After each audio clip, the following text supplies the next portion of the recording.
Welcome back to another video. You know me, or if you don't, you don't. But today there was another Dutch Open and I went again. And like last Dutch Open, I brought LOB. Last time I went 3 and 5. Almost 4-4 that time, almost. But this time I've been playing another Dutch Open, and this time I brought MRD with it. So we're just making a progression series, going up. I went 3-6, 3 wins, 6 losses. What did you expect? It was very interesting because there's only one round where I did not win a. No, there was one match that I did not win a round. So round 1 loss, round 2 win, round 3 loss, right? Like that. So there's only one match where I just straight up lost 2-0. It's very interesting that I did manage to get like actual round wins. So that's very cool. But let's get into the deck profile. It is not that special, but it is pretty cool to be able to win some rounds with only the sets of Metal Raiders. So the cards that you play need to come out in the time for Metal Raiders and before it. So I think in this time we also have some how do you say it? We also have some starter decks, UB and Kaiba starter decks that also had some extra cards in it, if I'm not mistaken. So let's do the deck profile.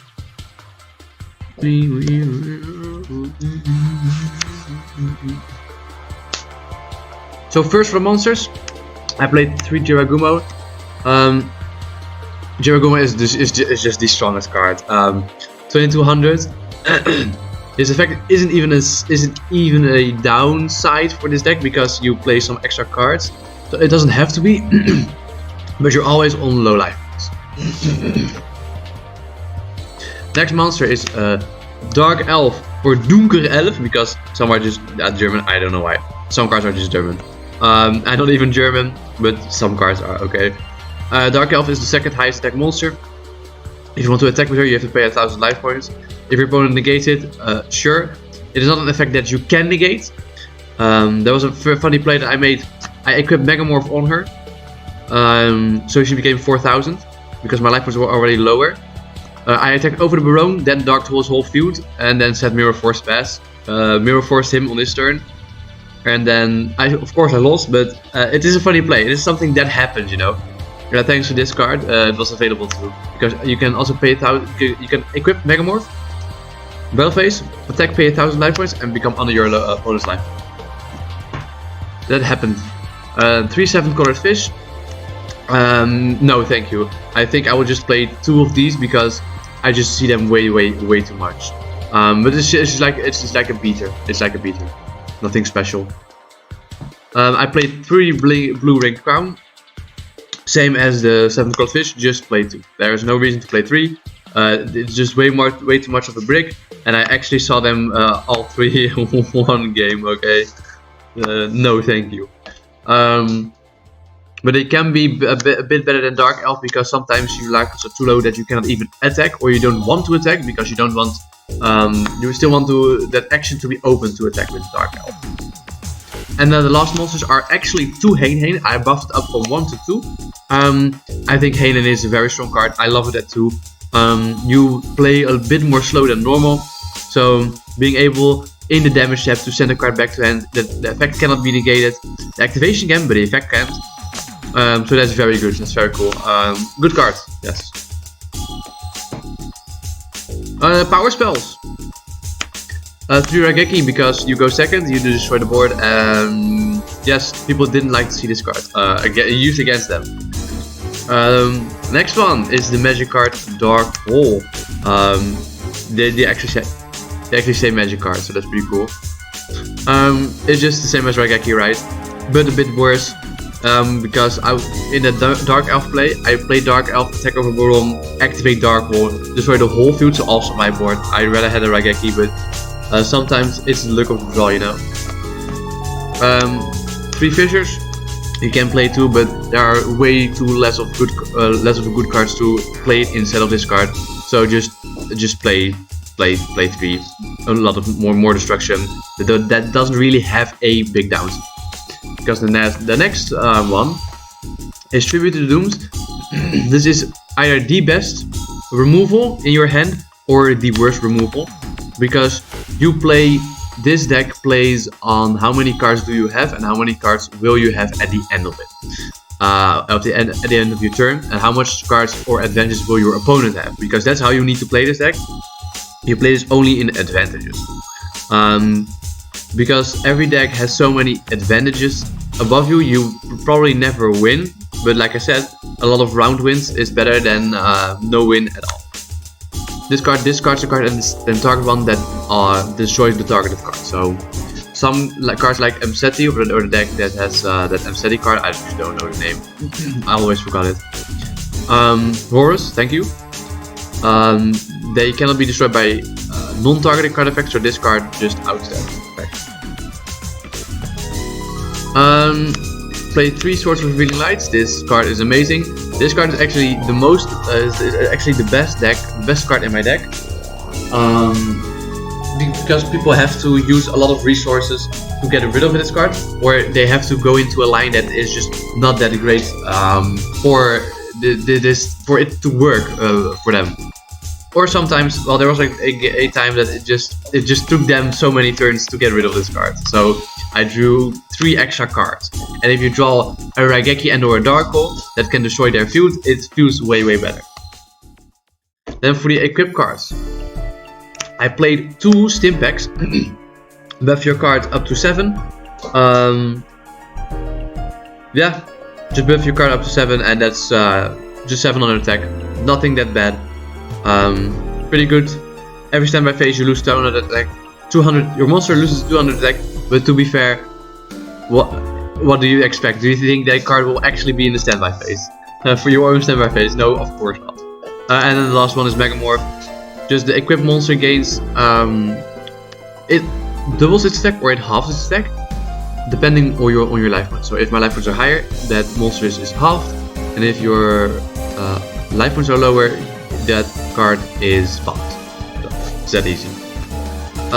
Soul Release, only play that one because it's very good against Fire King, Snake Eye, Horus. Every time I saw the card, I was not mad at it, but probably in the future of making more decks, this is only meta dependent. Next up is Change of Heart. This is the best card, or the second best card. There's a reason why this is the one. You just can steal any of your opponent's cards and just go for game. That's pretty cool. And then the last spell card is Monster Reborn. The second best spell card. You just target Fenrir, Princess, a Horus monster. It doesn't matter, you know. It's like you get a free body of what more is there to say. Then 3 Solemn Judgment. Just say no. Your life points are already low, so if you are knowing when to hand trap, it's so perfect. Or to Solemn. It's so perfect. And the last card is 3 Mirror Force. Yeah. This card is actually safe. People are very scared of this card after being hit by it once. Yeah, it's so funny. It's very funny. You know what the card does? It is the worst. It's one of the worst Mirror Force to play, but I have to play it like this. You know?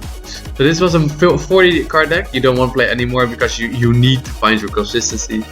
Let's get into the extra deck, because there's an extra deck, but it's like it's so nothing. It's like literally so nothing. But it's pretty cool to show them to your opponent, or when they play Kashira, they look into the extra deck and then they see what the hell is this crap, and then you just show your entire extra deck. It's very cool. Of course, you just play 15 because you can. Because you can. Then the extra deck is the most important thing in this deck, because sometimes you just maybe can get some floodgates or anything. So we start off with the most useless card, is Dark Magician. It's just Dark Magician. Blue Eyes is way better, because if there is ever a way to summon this card, you want rather have a Blue Eyes than something than trash Dark Magician. The best spell card that I'm very happy to have in the side deck is Share the Pain. So you tribute one of your monsters, and then your opponent has to tribute one of theirs.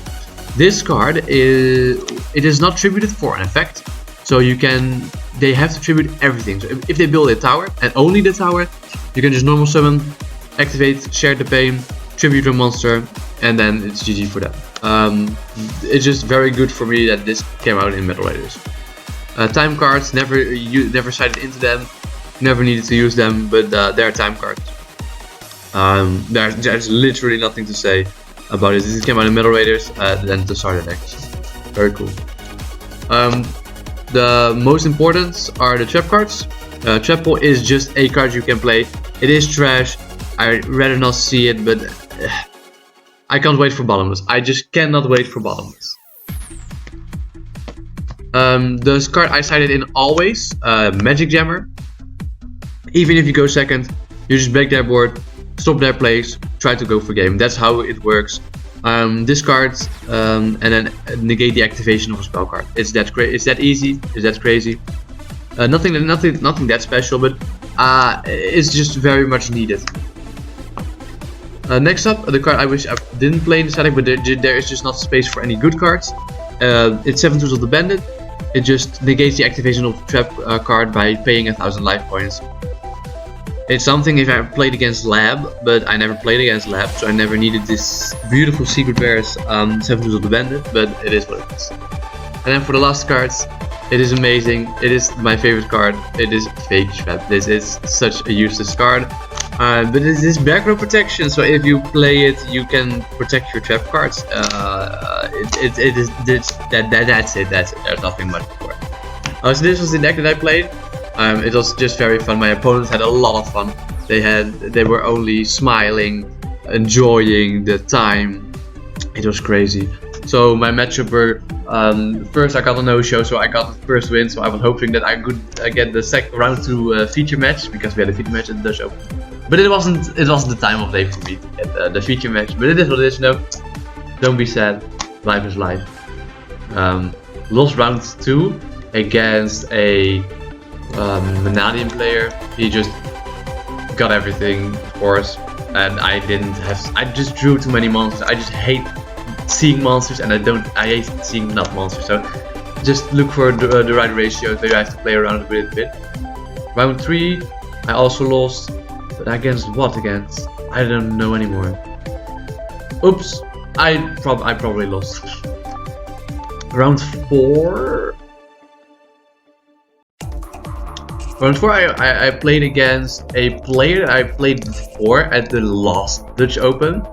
That I played LLB in, so it was very funny to play LLB and then play MRD against the guy. So that's sick. And then that was a win, because he just said he scooped 2 times to do something else, so it was just for me very nice. So I already won 1 round, I guess won another match, I guess, right? So round 5 was a guy that was playing Horston. I can't defeat his man. I did win a round against him, so that was very, very good. Because I've played Dark Bull, I just can't notice monsters. So he bricked game 2, and I just kept attacking him, and he just didn't do anything. So I did win the round again. That's very cool. Round 6, because 1, 2, 3, 4, 5. I have no idea what I played round 5. I'm so sorry. I'm just so sorry. I don't know anymore. Round 6. Can I remember round 6? I can also remember round 6. Round 7 was a player that was not playing a great deck, but I was playing a worse deck, so I lost. He was playing B Troopers, but he didn't build the deck very correctly, but this is what it is. And round 7, round 8 was I don't know. I have no idea. Wait, he was round 7. Who was round 6? I have no idea anymore. There was also a random guy that I won a round against. I don't know actually. And last was just a no-show again. He didn't show up. But I was actually happy to get that no-show, because it was enough. It was enough playing Yu-Gi-Oh for that day. So just having an extra win, just relax, looking at the beautiful people that I'm known to meet, you know. It was amazing. It was a nice day, nice organized. The only point I didn't like was that the feature matches were spoken in German, so just speak English, you know. It's just way better for me and for the watchers, for the people watching. It is what it is, you know. And I'm just salty I didn't get the feature match. I just thought, imagine Imagine if you just get Blue Wing Crown summoned against you in a feature match. That would be crazy. Getting Mirror Force flipped against you. The crowd would go wild. Imagine, just imagine. Oh my god. But that was the deck list. Hopefully you enjoyed. Hopefully you people will also go to your opens. It's very fun. To your nationals. It is a lot of fun going with your friends, going with your local scene, people, meeting new people. I met a lot of people that live in Belgium. So next time there is a Belgium open, I maybe go visit. You know, it's just so cool to see anybody. That was the deck list. Thank you all for watching, and have a nice day.